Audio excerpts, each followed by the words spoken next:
Okay, let's start with what is an array.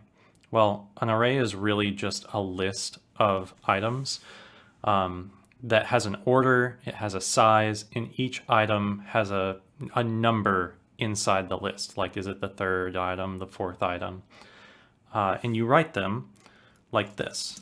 Well, first off, let's talk about how useful they are. So you might need a list if you're programming, say, a game and you have a list of players.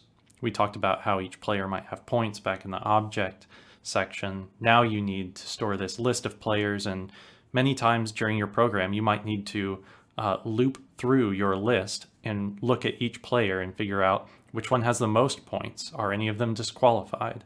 And arrays will let you do all of that very simply, and I will show you how to do that here.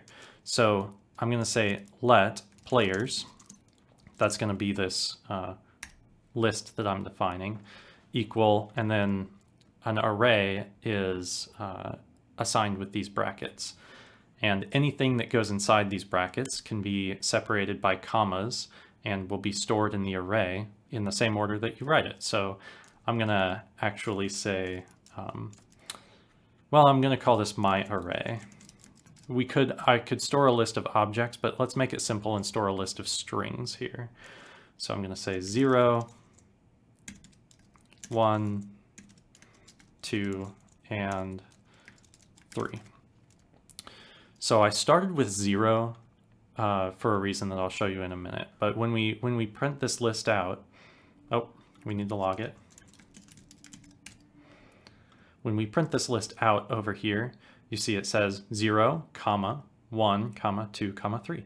And I can add any items in here that I want, any amount of items, and I can also add different types of items if I wanted to. Like, I could have strings and objects and numbers in here, but that doesn't tend to be useful. So just for cleanliness, I'd say an array should typically be an array of one type of data that you're needing to store, like players. Now, let's talk about a couple of the conveniences that arrays give.